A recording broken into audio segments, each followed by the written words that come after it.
तो आज की इस वीडियो में हम अगला चैप्टर नंबर 7 स्टार्ट करेंगे, इंटीग्रेशन। ठीक है, देखिए इंटीग्रेशन एक बहुत ही इंपॉर्टेंट चैप्टर है क्लास 12th में। ठीक है, क्लास 12th में इंटीग्रेशन और डिफरेंशिएशन से ही सबसे ज़्यादा क्वेश्चंस आते हैं। ठीक, और इंटीग्रेशन में सबसे ज़्यादा क्वेश्चंस इंटीग्रेशन से आते हैं और लॉन्ग टाइप क्वेश्चंस भी इंटीग्रेशन से ही मोस्टली होते हैं। ठीक है, तो चलिए स्टार्ट करते हैं। देखिए सबसे पहले हम देखते हैं integration as an inverse process of differentiation. तो इंटीग्रेशन होता क्या है, सबसे पहले तो ये देखते हैं। तो यहाँ पर लिखा है as an inverse process of differentiation. हमने डिफरेंशिएशन पढ़ा था चैप्टर नंबर 4 में। ठीक है, चैप्टर नंबर 4 में हमने जो डिफरेंशिएशन पढ़ा था उसका जस्ट उल्टा। जैसे यहाँ पर मैंने एक एग्जांपल लिया है d/dx sin x is equal to cos x. ठीक है, तो यहाँ पर अगर हम बोलेंगे तो sin x का डिफरेंशिएशन cos x होगा। ठीक है, sin x का डिफरेंशिएशन cos x है, लेकिन अगर हमसे पूछा जाए इंटीग्रेशन क्या होगा, ठीक है, तो cos x का इंटीग्रेशन क्या होगा sin x। ठीक है, तो just inverse process of differentiation. ठीक है, डिफरेंशिएशन की इनवर्स प्रोसेस इंटीग्रेशन कहलाती है। ठीक, तो यहाँ पर अगर हमसे पूछा जाएगा sin x का डिफरेंशिएशन क्या है तो वो होगा cos x, और cos x का अगर इंटीग्रेशन पूछा जाएगा तो वो क्या होगा sin x। ठीक है, इसे ही हम किस तरह से चेंज करते हैं इंटीग्रेशन में, जैसे यहाँ पर लिखा है हमारे पास d/dx sin x is equal to cos x। ठीक, इसे हम लिखते हैं d sin x, और हम dx को RHS में ले जाते हैं तो कितना हो जाएगा cos x dx। ठीक है, अब यहाँ पर जब हम इंटीग्रेशन का साइन लगाते हैं तो इधर हो जाएगा sin x is equal to integration cos x dx। ठीक है, ये साइन होता है इंटीग्रेशन का। ठीक है,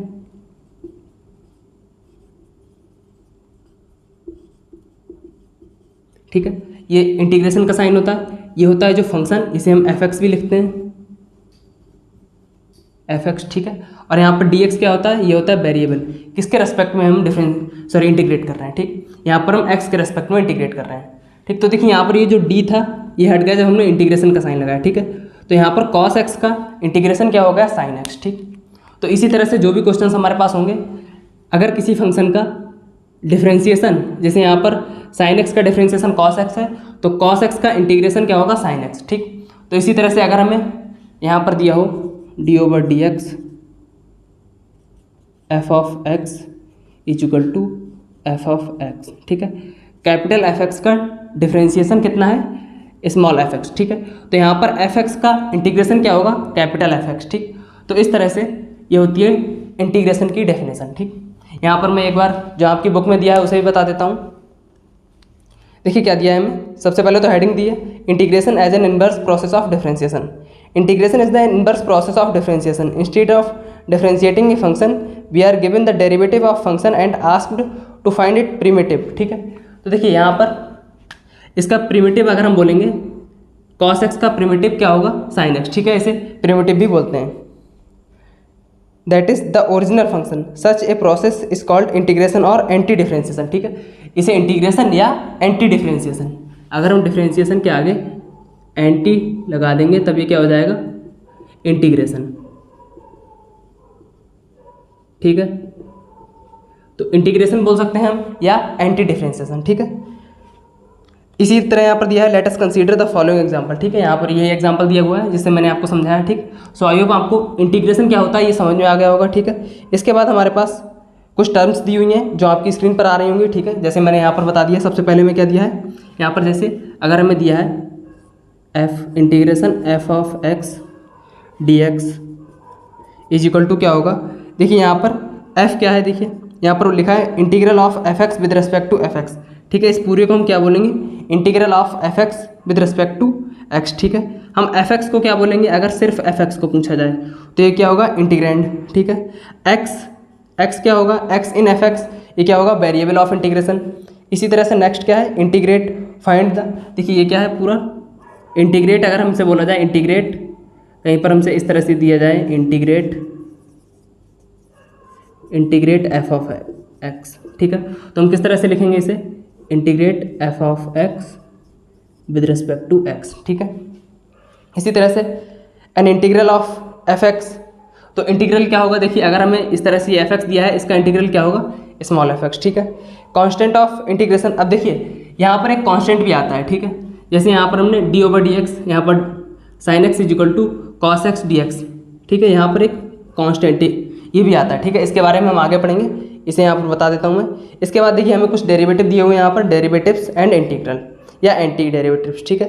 ये भी मैं आपको सभी यहाँ पर समझा दूंगा, पहले इसे हटा देता हूँ मैं। देखिए इंटीग्रेशन टेबल देखने से पहले हम ये देख लेते हैं यहाँ पर जो कांस्टेंट टर्म होती है सी, ठीक है, कांस्टेंट कैसे आता है, ठीक। देखिए यहाँ पर मैंने लिखा है D over d x sine x plus ten, इसका डिफ्रेंसिएशन क्या होगा कॉस एक्स प्लस जीरो, क्योंकि देखिए टेन क्या है यहाँ पर कांस्टेंट, तो इसका डेरिवेटिव जीरो हो जाएगा, ठीक है, तो इसे हम हटा देते हैं, ठीक। इसी तरह से अगर हम केवल साइन एक्स का डिफ्रेंसिएशन देखते हैं, ये भी कॉस एक्स होगा, तो देखिए दो फंक्शन का सेम डेरिवेटिव तो नहीं होगा, यहाँ पर साइन एक्स प्लस टेन और साइन एक्स इन दोनों का कॉस एक्स तो नहीं होगा। तो देखिए अगर हमसे यहाँ पर पूछा जाता है कॉस एक्स का इंटीग्रेशन क्या होगा, देखिए यहाँ पर क्या आएगा d sine x plus ten is equal to cos x d x, ठीक है। इंटीग्रेशन में क्या आएगा sine x plus ten is equal to integration cos x d x, ठीक है। इसी तरह से अगर हम यहाँ पर देखते हैं तब कितना आएगा, देखिए d sine x is equal to cos x d x, ठीक है। Sine x is equal to integration cos x d x, ठीक है। देखिए यहाँ पर integration cos x d x का, कॉस एक्स का इंटीग्रेशन क्या हुआ साइन एक्स, और यहाँ पर कॉस एक्स का इंटीग्रेशन क्या हुआ साइन एक्स प्लस टेन, ठीक है। तो देखिए यहाँ पर भी कॉस एक्स है और यहाँ पर भी कॉस एक्स है, यहाँ पर साइन एक्स और यहाँ पर साइन एक्स प्लस टेन है, ठीक है। तो इस कंडीशन में अगर हमारे पास यहाँ पर अगर हम इस तरह से लिख दें साइन एक्स प्लस सी, ठीक है, तो देखिए इस तरह से अगर हमारे पास कोई कांस्टेंट होता भी है, यहाँ पर हमें इससे मतलब नहीं, देखिए ये क्या है इनडेफिनेट इंटीग्रल, इनडेफिनेट इंटीग्रल में हम केवल लिख देते हैं यहाँ पर कोई भी कांस्टेंट आएगा। अगर यहाँ पर जैसे इस क्वेश्चन में यहाँ पर कोई कांस्टेंट नहीं है तो यहाँ पर c is equal to zero हो जाएगा, लेकिन अगर कोई कांस्टेंट है जैसे इस वाले क्वेश्चन में यहाँ पर c इज इक्वल टू 10 हो जाएगा, ठीक है। तो इसलिए हम यहाँ पर कांस्टेंट लिख देते हैं, जैसे अगर हम यहाँ पर नहीं लिखते हैं कांस्टेंट, ठीक है, तो देखिए इन दोनों में डिफरेंस हो जाएगा, क्योंकि यहाँ पर भी cos x है और यहाँ पर भी cos x है, यहाँ पर सिर्फ sin x और यहाँ पर sin x प्लस 10 है, ठीक। तो इसलिए हम प्लस c लिख देते हैं। अगर हमारे पास कोई भी कांस्टेंट नहीं होता है तब हम क्या लिख देते हैं c is equal to zero हो जाएगा वहाँ पर, ठीक। और अगर हमारे पास कोई कांस्टेंट होता है तब वो कांस्टेंट आ जाएगा उसके ऊपर में, ठीक है। इन क्वेश्चंस में हमें अगर हमें जैसे डायरेक्ट हमें बोल दिया जाए इंटीग्रेशन निकालिए cos x का, ये हमें क्वेश्चन दिया है, ठीक है, तो हम क्या लिख देंगे साइन एक्स प्लस सी, ठीक है। यहाँ पर c क्या हो जाएगा कांस्टेंट, हमें यहाँ पर कांस्टेंट क्या होगा ये निकालने की ज़रूरत नहीं है, क्योंकि ये इनडेफिनेट इंटीग्रल है, ठीक है। डेफिनेट इंटीग्रल में हमें ये जो कांस्टेंट क्या होगा ये भी निकालना होगा, वो आप डेफिनेट इंटीग्रल में पढ़ेंगे, ठीक। तो इस तरह से अगर हमें कोई भी क्वेश्चन दे दिया जैसे यहाँ पर दिया है cos x को इंटीग्रेट कीजिए, तो यहाँ पर साइन एक्स प्लस सी लिख देंगे। इसी तरह से अगर हमसे बोल दिया जाए x को इंटीग्रेट कीजिए, तो इसका क्या हो जाएगा x square upon 2 plus constant, ठीक है। ये कैसे आया ये भी अभी बताऊंगा मैं, लेकिन यहाँ पर हम डायरेक्ट कांस्टेंट लिख देंगे, हमें कांस्टेंट क्या होगा कितना होगा ये निकालने की ज़रूरत नहीं है, सिर्फ कांस्टेंट हम लिख देंगे, ठीक। ये हमारा आंसर हो जाएगा, ठीक है, इस तरह से, ठीक। सो आई होप आपको समझ में आ गया होगा हम कांस्टेंट क्यों लेते हैं, ठीक। अब हम बढ़ते हैं अपनी टेबल पर जो हमारी बुक में दी हुई है। देखिए जो बुक में हमें टेबल दी हुई है यहाँ पर डेरिवेटिव्स और इंटीग्रल्स की, ठीक है। देखिए यहाँ पर D over d x x raised power n plus one upon n plus one, इसका डिफ्रेंसिएशन क्या होगा एक्स रेस्ट पावर n। तो मैंने क्या बताया था इंटीग्रल क्या है इन्वर्स प्रोसेस ऑफ डेरिवेटिव, ठीक है। तो यहाँ पर अगर x raised power n plus one upon n plus one इसका डेरिवेटिव इतना है तो इसका इंटीग्रेशन क्या होगा, इसका इंटीग्रेशन क्या होगा x raised power n upon n plus one plus constant. ये कॉन्स्टेंट क्यों आया अभी मैंने बताया था इससे पहले रीज़न इसका, ठीक। तो ये हो गया यहाँ पर इसका अगर derivation x raised power n है तो इसका इंटीग्रेशन क्या होगा x raised power n plus one upon n plus one, ठीक। इसी तरह से यहाँ पर x का डिफ्रेंसिएशन क्या है 1, तो 1 का इंटीग्रेशन क्या होगा x, ठीक है। इसी तरह से साइन x का डिफ्रेंसिएशन क्या है cos x, तो cos x का इंटीग्रेशन क्या होगा साइन x, ठीक है। इसी तरह से यहाँ पर एक रह गया sorry D over d x cos x का डिफ्रेंसिएशन क्या होता है माइनस साइन x, तो यहाँ पर क्या होगा साइन x का इंटीग्रेशन क्या होगा माइनस cos x प्लस सी, ठीक है। इस तरह से होगा, ठीक है। यहाँ पर क्या है देखिए cos x का डिफ्रेंसिएशन क्या है माइनस साइन x, तो हम यहाँ पर इस तरह से भी लिख सकते हैं minus sine x d x, इसका minus sine x d x, इसका इंटीग्रेशन क्या होगा कॉस एक्स, या फिर हम इस तरह से लिख सकते हैं साइन एक्स का इंटीग्रेशन क्या होगा माइनस कॉस एक्स। ठीक, ये हो गया। चौथा क्या है हमारे पास, d over d x tan x is equal to sec square x. Tan x का डिफ्रेंसिएशन सेक स्क्वायर एक्स है, तो सेक स्क्वायर एक्स का इंटीग्रेशन क्या होगा टेन एक्स। ठीक, इसी तरह से minus cot x, minus cot x का इंटीग्रेशन कॉसेक स्क्वायर एक्स है, तो कॉसेक स्क्वायर एक्स का इंटीग्रेशन, सॉरी यहाँ पर डिफ्रेंसिएशन है, तो ये इसका इंटीग्रेशन क्या हो जाएगा minus cot x. Sec x का डिफ्रेंसिएशन क्या है सेक एक्स टेन एक्स, तो इसका इंटीग्रेशन क्या हो जाएगा सेक एक्स टेन एक्स का सेक एक्स। ठीक है, तो इसे आपको याद रखने की जरूरत नहीं है, जस्ट इसका उल्टा कर देना है आपको। ठीक है, क्योंकि इससे पहले आपने डिफ्रेंसिएशन ये याद किया ही होगा। अगर आपको ये सही तरीके से नहीं याद है तो आप इसे भी याद कर लीजिए, साथ ही साथ आपको ये भी याद हो जाएगा। ठीक, ठीक है, तो इस तरह से ये सारे हैं हमारे पास। इसी तरह से माइनस कॉसेक एक्स का डिफ्रेंसिएशन क्या है कॉसेक एक्स टेन एक्स, इसी तरह से सॉरी टेन नहीं यहाँ पर कॉट होगा कॉट एक्स। ठीक है, cosec x into cot x, इसी तरह से कॉसेक एक्स कॉट एक्स का इंटीग्रेशन क्या हो जाएगा minus cosec x plus constant. ठीक है, तो इस तरह से ये टेबल है, आप इसे याद कर लीजिएगा। बाकी पूरी टेबल आपकी स्क्रीन पर आ रही होगी और आपकी बुक में भी दी है। ठीक है, चलिए हम बढ़ते हैं इसके क्वेश्चंस पर। तो चलिए अब हम यहाँ पर एक्सरसाइज 7.1 के क्वेश्चंस को सॉल्व करते हैं। देखिए क्वेश्चन पहला दिया है हमें, फाइंड एन एंटी डेरिवेटिव और integral of the following functions by the method of inspection. ठीक है, by the method of inspection क्या होगा वो भी समझाता हूँ मैं। ठीक है, यहाँ पर मैंने क्वेश्चन नंबर 1 और क्वेश्चन नंबर 4 लिया है यहाँ पर। चलिए इसे सॉल्व करते हैं। देखिए यहाँ पर बोला है by the method of inspection. ठीक है, तो जैसा अभी मैंने आपको बताया था, यहाँ पर अगर हमारे पास d over d x sine x, इसका डिफ्रेंसिएशन क्या होगा कॉस एक्स। ठीक है, तो कॉस एक्स का इंटीग्रेशन क्या हो जाएगा साइन एक्स। ठीक है, तो यही यहाँ पर ये मेथड क्या हुआ, ये हुआ इंस्पेक्शन, मेथड ऑफ इंस्पेक्शन। तो यहाँ पर अगर हमसे कॉस एक्स का इंटीग्रेशन पूछा जाता, जैसे यहाँ पर साइन 2x है, तो अगर हमसे कॉस एक्स का पूछा जाता, यहाँ पर integration cos x d x is equal to direct हम क्या लिख देते हैं साइन एक्स। ठीक है, तो ये हुआ मेथड ऑफ इंस्पेक्शन। ठीक है, इसी तरह से हमें साइन 2x इसका डेरिवेशन निकालना है। ठीक है, तो चलिए हम इसका डेरिवेशन निकालते हैं यहाँ पर।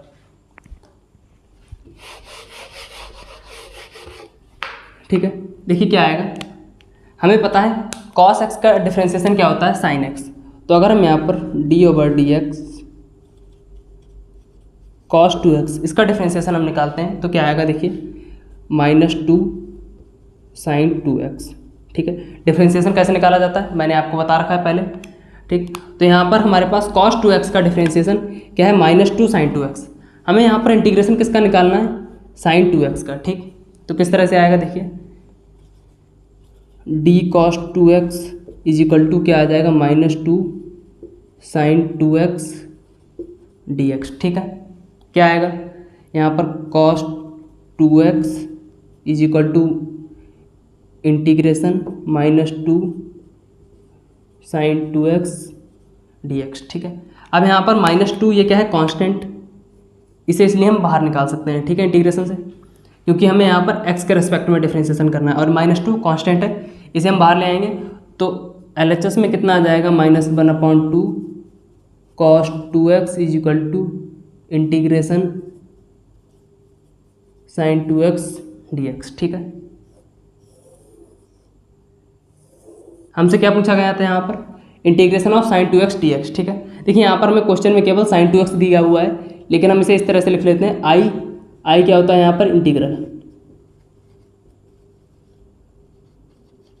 ठीक है, इंटीग्रेशन। ठीक है, तो आई इज इक्वल टू हम लिख लेते हैं integration of sine 2x dx। ठीक, तो यहाँ पर साइन 2x dx इंटीग्रेशन क्या होगा साइन 2x का -1/2 cos 2x। ठीक है, यहाँ पर हम प्लस c लगा सकते हैं। ठीक है, ये हो गया। ठीक, तो ये हो गया हमारा आंसर।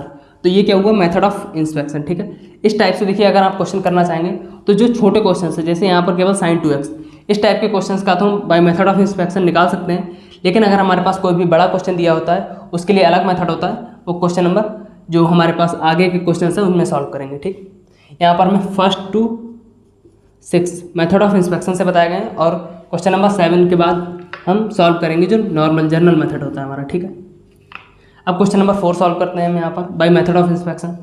ठीक है, क्या आएगा, देखिए अगर हम डेरिवेटिव निकालते हैं ax प्लस बी का होल क्यूब। ठीक है, इसका डेरिवेटिव क्या आएगा 3ax प्लस बी का होल स्क्वायर इंटू ए। ठीक है, यहाँ पर ax प्लस बी का डिफ्रेंसिएशन फिर से होगा by method of chain rule. तो यहाँ पर x का डिफ्रेंसिएशन यहाँ पर 1 हो जाएगा और b कांस्टेंट है तो 0 आ जाएगा। ठीक, तो यहाँ पर इंटू a आ गया। ठीक, हमें निकालना क्या है, ax प्लस बी का इंटीग्रेशन। ठीक है, तो क्या आएगा देखिए, डी ax प्लस बी का whole cube is equal to integration 3a ax plus b का होल स्क्वायर dx। ठीक है, हमें निकालना है ax प्लस बी का, ax प्लस बी ये है तो क्या कितना आ जाएगा, सॉरी यहाँ पर ये नहीं आएगा, इंटीग्रेशन का साइन लगा दिया, कितना आ जाएगा यहाँ से 1/3a ax प्लस बी का whole cube is equal to integration ax plus b का होल स्क्वायर dx। ठीक है, तो हमारे पास integration of ax plus b का whole cube is equal to 1/3a ax plus b का होल क्यूब। ठीक है, ये आ गया इसका इंटीग्रेशन। ठीक, सो आई होप आपको समझ में आ गया होगा। एक बार फिर बता देता हूँ मैं, ये देखिए मेथड ऑफ इंस्पेक्शन से हमने किया है। तो क्या किया हमने यहाँ पर ax प्लस बी का होल क्यूब का सबसे पहले तो हमने डेरिवेटिव निकाला, तो कितना आया 3ax प्लस बी का होल स्क्वायर इंटू ए। ठीक है, हमें निकालना था यहाँ पर इंटीग्रेशन ax प्लस बी का होल स्क्वायर का, तो हमने यहाँ पर इसे अलग लिख लिया है। यहाँ पर 3a को हम LHS में ले आए, तो ax प्लस बी का whole cube is equal to integration of ax plus b dx, क्योंकि हमें यहाँ पर ax प्लस बी का होल स्क्वायर का ही इंटीग्रेशन निकालना था। तो यहाँ पर स्क्वायर होगा, ठीक। तो इस तरह से हम 3a को LHS में ले आए, तो यहाँ से कितना आ गया हमारे पास integration of ax plus b का होल स्क्वायर, यहाँ पर dx और आएगा is equal to 1/3 ax plus b का होल क्यूब। ठीक है, तो इस तरह से ये हो गया। आई होप आपको ये क्वेश्चन भी समझ में आ गया होगा। ठीक है, इसके बाद हम करते हैं क्वेश्चन नंबर 6। चलिए अब हम एक क्वेश्चन फिफ्थ और कर लेते हैं। यहाँ पर फिफ्थ क्वेश्चन क्या दिया है हमें, integration of sin 2x minus 4 e⁻3x। ठीक है, इसका हमें इंटीग्रेशन निकालना है। तो किस तरह से निकालेंगे, सबसे पहले तुम d/dx minus 1/2 cos 2x minus 4/3 e⁻3x, इसका डिफ्रेंसिएशन क्या होगा। देखिए अगर इसका डिफ्रेंसिएशन हम निकालते हैं तो क्या आएगा, cos 2x का डिफ्रेंसिएशन क्या होगा, -2 sin 2x अपॉन, देखिए यहाँ पर -1/2 पहले से है तो माइनस माइनस प्लस हो जाएगा और ये 2 आ जाएगा। ठीक, -4/3 ये है और e⁻3x इसका डिफ्रेंसिएशन कितना होगा, इंटू 3 e⁻3x। ठीक है, तो यहाँ पर 3 से 3 कैंसिल और यहाँ पर 2 से 2 कैंसिल, क्या आएगा sin 2x minus 4 e⁻3x plus ठीक है, तो यहाँ पर क्या आ जाएगा, देखिए sin 2x minus 4 e⁻3x, sin 2x minus 4 e⁻3x। ठीक है, यही हमें निकालना था इसका इंटीग्रेशन। तो क्या आ जाएगा, देखिए अब d -1/2 cos 2x minus 4/3 e⁻3x is equal to क्या हो जाएगा, यह आ जाएगा dx। ठीक है, अब इंटीग्रेशन में क्या आ जाएगा, तो -1/2 cos 3x minus 4/3 e⁻3x is equal to integration of sin 2x minus 4 e⁻3x dx। ठीक है, ये हो जाएगा। हमें क्या निकालना था, integration of sin 2x minus 4 e⁻3x, इसका इंटीग्रेशन कितना आ जाएगा, -1/2 cos 2x माइनस 4/3 e⁻3x। ठीक है, ये आ जाएगा इसका इंटीग्रेशन। ठीक, आई होप आपको समझ में आ गया होगा। अब हम बढ़ते हैं अपने अगले क्वेश्चन नंबर 6 की तरफ। ठीक, तो चलिए अब हम अपना नेक्स्ट क्वेश्चन सॉल्व करते हैं। यहाँ पर दिया है हमें integration of 4 e⁻3x plus 1 dx, इसका इंटीग्रेशन निकालना है हमें। ठीक है, किस तरह से निकालेंगे, क्या आएगा, देखिए integration 4 e⁻3x dx plus integration of 1 dx। ठीक है, इसे ब्रेक कर लिया हमने। ठीक है, इंटीग्रेशन की एक प्रॉपर्टी होती है जिससे अगर हमारे पास एडिशन में दो इंटीग्रेशन दिए हों, एडिशन या मल्टीप्लिकेशन एडिशन या सब्ट्रैक्शन, ठीक है, कुछ भी हो सकता है। हम दोनों इंटीग्रेशन को अलग अलग ब्रेक कर सकते हैं, ठीक। ये आ गया। अब क्या आ जाएगा देखिए, कांस्टेंट तो 4 बाहर आ जाएगा, इंटीग्रेशन e⁻3x dx प्लस, देखिए जो मैंने अभी टेबल दिखाई थी, मैं वहाँ पर 1 का इंटीग्रेशन क्या बताया गया था, सर x, ठीक है। तो 1 का इंटीग्रेशन कितना हो जाएगा, x प्लस कांस्टेंट आ जाएगा, ठीक। अब हमें निकालना है e⁻3x का इंटीग्रेशन, ठीक। तो क्या आएगा देखिए, 4 e⁻d/dx, e⁻2x का डिफ्रेंशिएशन या 3x लिखते हैं, ठीक है। 3x का डिफ्रेंशिएशन क्या होगा, 3e⁻3x, ठीक है।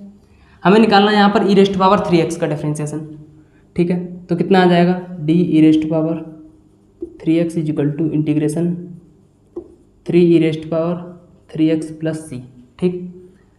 या यहाँ पर हम कांस्टेंट हटा देते हैं, ठीक। तो कितना आएगा, सॉरी dx, ठीक। इंटीग्रेशन आएगा तो इधर हो जाएगा 3x plus c = integration of 3e⁻3x dx, ठीक। 3 कांस्टेंट है, ये LHS में आ जाएगा, तो कितना हो जाएगा 1/3 e⁻3x plus c/3 = integration of e⁻3x dx, ठीक। ये हो जाएगा। अब देखिए यहाँ पर कांस्टेंट हमारे पास एक क्वेश्चन में हम सिर्फ एक बार कांस्टेंट लिखते हैं। अगर जैसे यहाँ पर अगर इसे लिखते हैं, मैं बता देता हूँ, देखिए इंटीग्रेशन ऑफ e⁻3x dx कितना आएगा, 1/3 e⁻3x plus c/3 plus x plus c। देखिए यहाँ पर ये c है तो इसे c डैश कर लेते हैं, c डैश, ठीक है। या ऐसा करते हैं, यहाँ पर c1 और ये c2, ठीक है। इस तरह से हो गया। अब देखिए क्या आएगा, 4/3 e⁻3x plus 4c2/3 plus x plus c1, ठीक है। तो क्या आएगा, 4/3 e⁻3x plus x plus 4c2/3 plus c1, ठीक है। तो कितना आ जाएगा, 4/3 e⁻3x प्लस x प्लस, देखिए ये पूरी टर्म एक कांस्टेंट है, ठीक है, 4/3 c2 प्लस c1।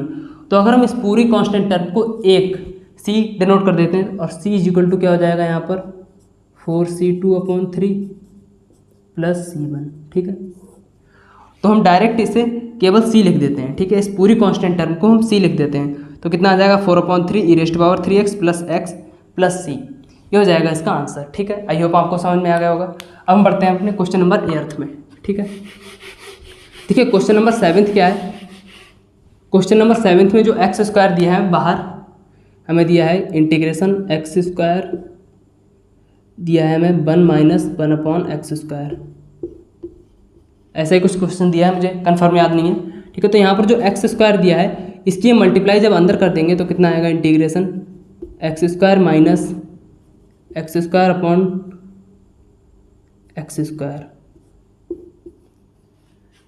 dx कितना हो जाएगा, x² माइनस 1, ठीक है।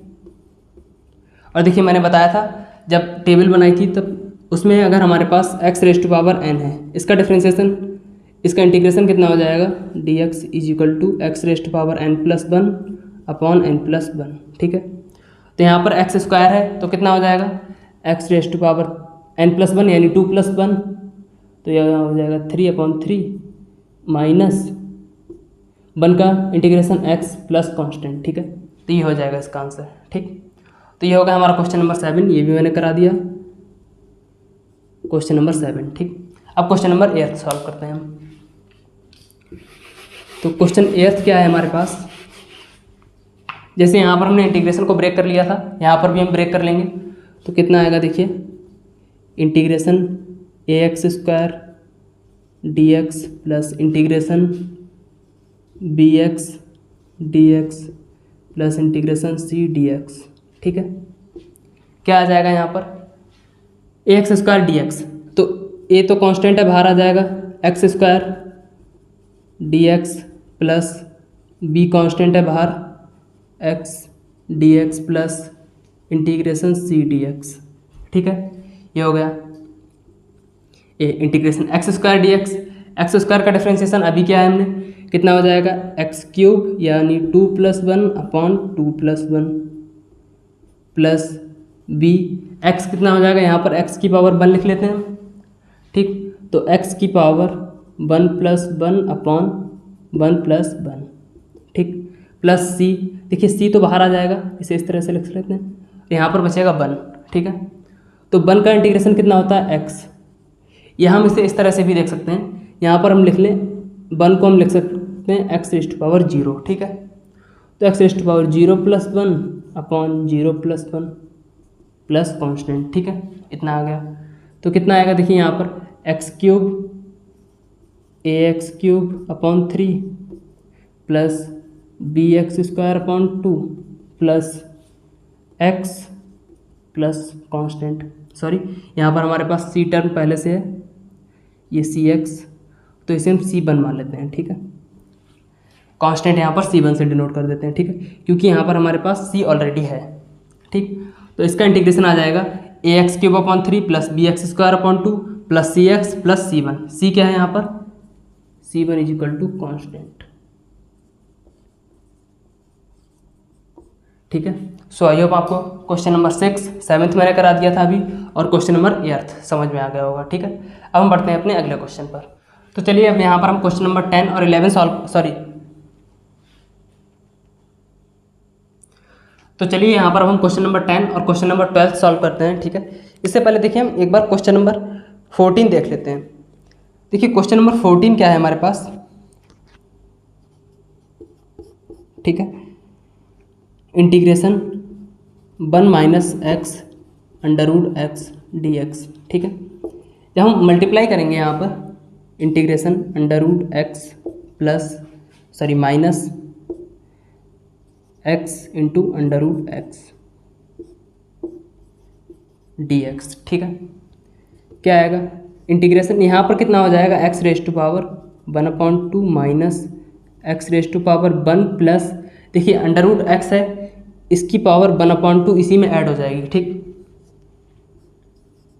D x. ठीक है, अब क्या हो जाएगा यहाँ पर integration x raise to power 1/2 minus x raise to power 3/2 d x. ठीक, तो देखिए 1/2 अब ये किस तरह से किस फॉर्म में बन गया, ये दोनों x raise to power n की फॉर्म में, और इसका इंटीग्रेशन क्या होता है x raise to power n+1 upon n+1। ठीक है, ये आपको बता चुका हूँ मैं। इसी तरह से बिल्कुल सेम क्वेश्चन नंबर 11 है, क्वेश्चन नंबर 11 भी मैं बता दे रहा हूँ एक बार। Integration x cube plus 5x square minus 4 upon x square. ठीक है, क्या करेंगे यहाँ पर हम एलसीएम ब्रेक करेंगे। ठीक, जब एलसीएम ब्रेक करेंगे तो कितना आएगा x cube upon x square minus plus 5x square upon x square minus 4 upon x square. ठीक है, डी एक्स। यह है क्वेश्चन नंबर 11। ठीक, इंटीग्रेशन देखिए यहाँ पर x cube upon x square है, तो क्या बचेगा यहाँ पर एक्स माइनस एक्स स्क्वायर से x square cancel plus 5 minus 4x की पावर -2 डी एक्स। ठीक है, अब यहाँ पर भी देखिए ये किस फॉर्म में बन गया, सेम इसी फॉर्म में, यह x raise to power n की फॉर्म में बन जाएगा, यहाँ पर x की पावर 1 हो जाएगा, और यहाँ पर n की वैल्यू क्या हो जाएगी -2। ठीक, यहाँ पर integration of x raise to power n d x is equal to x raise to power n+1 upon n+1 plus constant. इसकी कंडीशन क्या होती है यहाँ पर n is not equal to -1। ठीक है, तो यहाँ पर देखिए n की वैल्यू -1 तो है नहीं, -2 है। ठीक, तो n की वैल्यू -1 नहीं होनी चाहिए, -1 के अलावा और कोई भी वैल्यू हो, तो यहाँ पर क्या है -2, तो इसमें भी यहाँ पर कितना हो जाएगा एक्स रेस्ट पावर 0। यहाँ पर और यहाँ पर सेम फार्मूला लगेगा और हमारा आंसर आ जाएगा। ठीक, अब हम देखते हैं क्वेश्चन नंबर 10 और क्वेश्चन नंबर 12। ठीक है, इसे हटा देता हूँ मैं। क्वेश्चन नंबर 10 और क्वेश्चन नंबर 12 देखते हैं हम। क्वेश्चन नंबर 10 क्या है? इंटीग्रेशन। यहाँ पर हम दिया है √x माइनस 1/√x इसका होल स्क्वायर। ठीक, होल स्क्वायर ओपन करेंगे तो कितना आ जाएगा? इसे हम लिख सकते हैं x raised power 1/2 minus 1/x rest power 1/2। ठीक, अब होल स्क्वायर ओपन करेंगे तो कितना हो जाएगा? यहाँ पर x की पावर 1/2 इंटू 2 माइनस 1/x की पावर 1/2 इंटू 2, सॉरी यहाँ पर प्लस आएगा, माइनस 2 इंटू एक्स की पावर 1/2 इंटू 1/x की पावर 1/2 dx। ठीक है, ये हो गया। अब देखिए यहाँ पर 2 से 2 कैंसिल और ये 2 से 2 कैंसिल। यहाँ पर x की पावर 1/2, x से x की पावर 1/2 कैंसिल। यहाँ जाएगा integration x plus 1/x minus 2 dx। ठीक है, अब x का इंटीग्रेशन कितना हो जाएगा? x² 2 या x की power 1 plus 1/1 plus 1 plus 1/x। देखिए जो टेबल थी उस टेबल में आपकी स्क्रीन पर आ रही होगी फिर से, integration of 1/x dx is equal to क्या दिया है? log x plus c। ठीक है, तो 1/x का इंटीग्रेशन कितना हो जाएगा? log x। तो ये हो गया log x माइनस 2 इंटू, इसे हम इस तरह से लिख सकते हैं 2 मल्टीप्लाइड बाई 1, और 1 का इंटीग्रेशन कितना हो जाएगा? x plus constant. ठीक है, तो इसका आंसर क्या आ जाएगा final? 1/2 x² plus log x minus 2x plus c। ठीक है, ये हो गया इसका आंसर। ठीक है, तो इस तरह से सबसे पहले हमने क्या किया? होल स्क्वायर ओपन किया जिससे हमें ये मिल गया, फिर हमने डायरेक्ट इसका इंटीग्रेशन कर दिया तो हमारे पास आंसर आ गया है 1/2 x² plus log x minus 2x plus constant. ठीक है, अब क्वेश्चन नंबर 12 देखते हैं। क्वेश्चन नंबर 12 किस तरह से आएगा? देखिए जिस तरह से हमारे पास क्वेश्चन नंबर 11 था उसी तरह से क्वेश्चन नंबर 12 है। क्या है? x³ plus 3x plus 4 upon √x को क्या लिख सकते हैं? x की पावर 1/2 dx। ठीक है, इंटीग्रेशन x³ माइनस 1/2। ठीक है, ये जो पावर थी यहाँ पर हमने क्या किया? एलसीएम ब्रेक कर दिया, या एक स्टेप में और बढ़ा दे रहा हूँ, x की power 1/2 plus 3x upon x की पावर 1/2 प्लस 4 अपॉन x की पावर 1/2 dx। ठीक है, इंटीग्रेशन क्या आएगा? देखिए x की पावर 1/2 हम 3 से माइनस कर देंगे तो कितना आएगा? x की पावर 3 माइनस 1/2 प्लस 3x की पावर 1 माइनस 1/2 प्लस 4, और यहाँ पर कितना हो जाएगा? x की पावर माइनस 1/2 dx। ठीक है, अब इंटीग्रेशन कर देंगे हम तो देखिए यहाँ पर हमारे पास कितना बचेगा?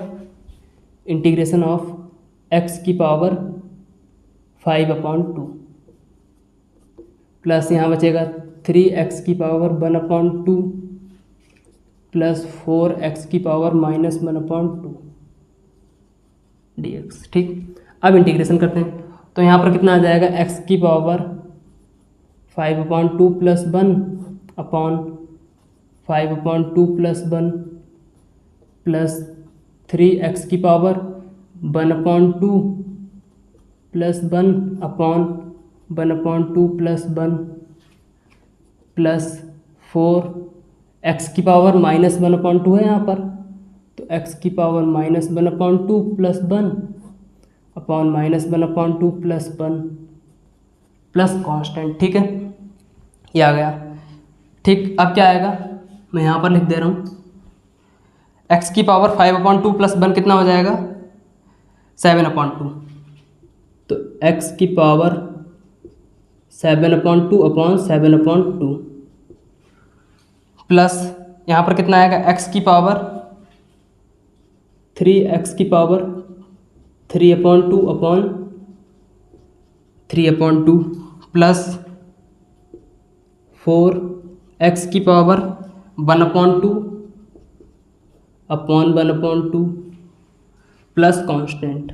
ठीक है, अब कितना आएगा देखिए, 7/2 कितना आ जाएगा यहाँ से, 2/7 x की पावर 7/2 प्लस यहाँ पर आ जाएगा 3 × 2/3 x की पावर 3/2 प्लस इसे जब आएगा तो यहाँ पर 8x की पावर 1/2 प्लस c। ठीक है, इतना हमारा आंसर आ जाएगा। यहाँ 3 से 3 कैंसिल हो जाएगा तो कितना बचेगा, 2/7 x की पावर 7/2 प्लस 2x की पावर 3/2 प्लस 8x की पावर 1/2 प्लस कांस्टेंट। ठीक है, ये हमारा फाइनल आंसर आ गया। ठीक, आई होप आपको क्वेश्चन नंबर 10 और क्वेश्चन नंबर 12 ये दोनों ही समझ में आ गए होंगे। ठीक है, अब हम बढ़ते हैं अपने अगले क्वेश्चन पर। तो चलिए हम अपना नेक्स्ट क्वेश्चन नंबर 18 और 19 सॉल्व करते हैं। देखिए क्वेश्चन नंबर 18 क्या दिया है हमें, integration sec x into sec x plus tan x। ठीक है, इसे हम किस तरह से करेंगे, सबसे पहले तो हम sec x की मल्टीप्लाई करते हैं, तो कितना आ जाएगा, sec square x plus sec x into tan x dx। ठीक है, अब देखिए हमें पता है sec स्क्वायर x किसका इंटीग्रेशन होता है और sec x into tan x ये किसका इंटीग्रेशन होता है। जब मैंने टेबल यहाँ पर बनाई थी तब बताया था आपको। तो sec स्क्वायर x और sec x tan x ये दोनों ही हमें पता है। तो देखिए sec स्क्वायर x होता है tan x का integration plus sec x into tan x ये होता है sec x का इंटीग्रेशन। ठीक है, प्लस कांस्टेंट ये आ जाएगा। ठीक, तो इस तरह से क्वेश्चन नंबर 18 हमारा सॉल्व हो गया। अब क्वेश्चन नंबर 19 देखते हैं। देखिए क्वेश्चन नंबर 19 में हमें डायरेक्ट तो नहीं पता है किसी का भी इंटीग्रेशन। देखिए यहाँ पर में अगर हम डायरेक्ट केवल sec स्क्वायर x का इंटीग्रेशन हमें पता है और cos स्क्वायर x का पता है, लेकिन ये हमें किस तरह से दिए हैं, न्यूमरेटर और डिनोमिनेटर में दिए हैं। यहाँ पर अगर हमें ये एडिशन या सब्ट्रैक्शन में दिए होते तब हम कर सकते थे, लेकिन ये हमें क्या दिए हैं, इस तरह से दिया हुआ है। अब हम इसे पहले तो बनाते हैं, सॉल्व कर किस तरह से हम इसे इजीली सॉल्व कर सकते हैं। ठीक, तो देखिए sec स्क्वायर x इसे हम क्या लिख सकते हैं, 1/cos square x into cos 1/cos square x को हम क्या लिख सकते हैं, साइन स्क्वायर x dx। ठीक है, ये कितना आ जाएगा, sine x upon cos x ये कितना होता है, tan x, तो ये होगा tan स्क्वायर x dx। ठीक है, अब देखिए हमें tan स्क्वायर x का डायरेक्ट तो डिफ्रेंशिएशन नहीं पता है, लेकिन हमने आइडेंटिटी पढ़ी है यहाँ पर sec square x minus tan square x is equal to 1 होता है। ठीक, तो यहाँ से tan square x is equal to कितना निकाल सकते हैं हम, sec square x minus 1 dx। ठीक है, अब देखिए sec स्क्वायर x का हमें डिफरेंशिएशन इंटीग्रेशन पता है, क्या होता है tan x, तो ये हो गया tan x माइनस 1 का इंटीग्रेशन कितना हो जाएगा, x प्लस c। ठीक है, तो ये होगा इसका आंसर। ये हो गया हमारे पास क्वेश्चन नंबर 19। ठीक है, क्वेश्चन नंबर 19 को हमें दोनों का अलग अलग इंटीग्रेशन पता था, लेकिन यहाँ पर हमें ये भिन्न में दिए हुए हैं, तो इसलिए हमने सबसे पहले तो इसे tan स्क्वायर x में इस तरह से चेंज किया, फिर इस आइडेंटिटी का यूज़ किया sec स्क्वायर x माइनस 1। अब हमें यहाँ पर sec x का पता है, sec स्क्वायर x का पता है और 1 का इंटीग्रेशन पता है। ये हो गया tan x minus x plus constant. ठीक, ये होगा क्वेश्चन नंबर 18 और ये होगा क्वेश्चन नंबर 19। क्वेश्चन नंबर 20 भी हम देख लेते हैं। क्वेश्चन नंबर 20 क्या दिया है, 20 दिया है हमें question number integration of 2 minus 3 sin x upon cos square x dx। ठीक है, क्या आएगा देखिए, इसे हम डायरेक्ट सॉल्व नहीं कर सकते हैं, क्या करेंगे हम एलसीएम ब्रेक करते हैं। Integration 2/cos square x minus 3 sin x upon cos square x, ठीक है, dx। ठीक, अब देखिए यहाँ पर हम क्या कर लेते हैं, cos स्क्वायर एक्स को हम अलग अलग लिख लेते हैं, cos x into cos x। ठीक, इस तरह से लिख लिया। अब क्या आएगा देखिए, 2 cos स्क्वायर एक्स को हम sec स्क्वायर एक्स लिख सकते हैं, सॉरी 1/cos स्क्वायर एक्स को, तो ये हो गया sec स्क्वायर एक्स। यहाँ पर 1/cos स्क्वायर एक्स को sec स्क्वायर एक्स लिख लिया हमने, माइनस, देखिए -3, ये sin x upon cos x, sin x upon cos x क्या बन जाएगा, tan x, और ये cos x ये कितना हो जाएगा, 1/cos x हम किस तरह से लिख सकते हैं, इंटू sec x, ठीक है, dx। अब देखिए हमें यहाँ पर sec स्क्वायर एक्स का डिफ्रेंशिएशन पता है और sec x tan x का इंटीग्रेशन, sec स्क्वायर एक्स का पता है और sec x tan x का पता है। बिल्कुल इस तरह से ये क्वेश्चन बन गया है। ठीक, तो क्या आ जाएगा हमारे पास, 2 tan x minus 3 sec x plus c। ठीक है, ये हो गया इसका आंसर। ठीक, तो ये आपको क्वेश्चन नंबर 18, 19 और 20 समझ में आ गए होंगे। ठीक है, इसी तरह से इस एक्सरसाइज के बाकी जो भी क्वेश्चंस थे वो भी मैंने सॉल्व कराए, मोस्टली क्वेश्चंस मैंने सॉल्व कराए। जो क्वेश्चन मैंने यहाँ पर सॉल्व नहीं कराया है, अगर आप किसी क्वेश्चन में डाउट है आप लोग कमेंट बॉक्स में पूछ लीजिए उसे, मैं आपका आंसर जरूर दूंगा। ठीक है, सो आई होप आपको एक्सरसाइज 7.1 समझ में आ गई होगी। अगर इससे रिलेटेड कोई भी डाउट है आप लोग कमेंट बॉक्स में पूछ लीजिए, मैं आपका रिप्लाई जरूर दूंगा। ठीक है, अब हम मिलते हैं आपसे अगली वीडियो में। Thank you so much.